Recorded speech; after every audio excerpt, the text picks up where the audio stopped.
Russia has reportedly redirected several thousand troops from occupied areas within Ukraine to counter a surprisingly effective Ukrainian offensive within Russian territory.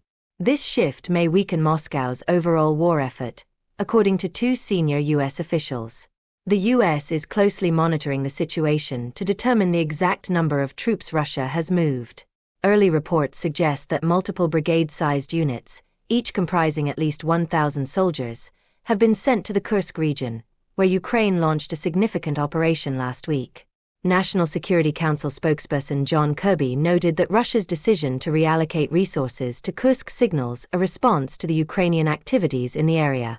However, Kirby emphasized that this does not mean Russia has halted military operations in other parts of Ukraine, such as the northeast or southern regions like Zaporizhya, where fighting remains intense. The Ukrainian operation has caught American officials' attention, particularly due to the secrecy with which it was conducted, even surprising U.S. intelligence. While this offensive may have temporarily weakened Ukraine's defenses along its extensive 600-mile front line, it has also forced Russian troops, who had been making incremental gains in Ukraine over the summer, to shift focus.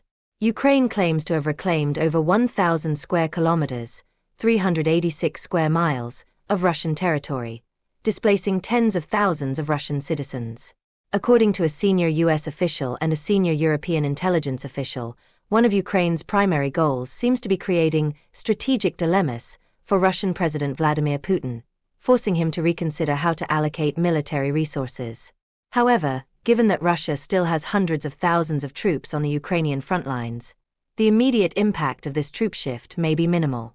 Sources familiar with Western intelligence suggest that Russia has not yet moved its most experienced units from Ukraine to Kursk.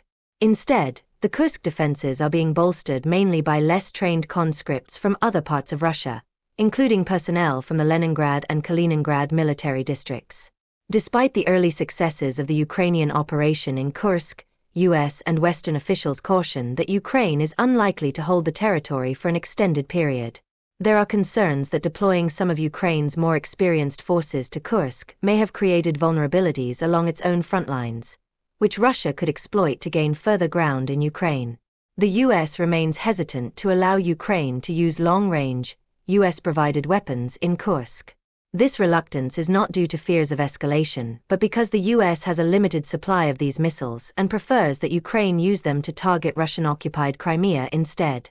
While the Kursk operation has impressed military observers, there is growing concern that Ukraine may have overextended itself, potentially creating opportunities for Russia to capitalize on weaknesses in Ukraine's defenses.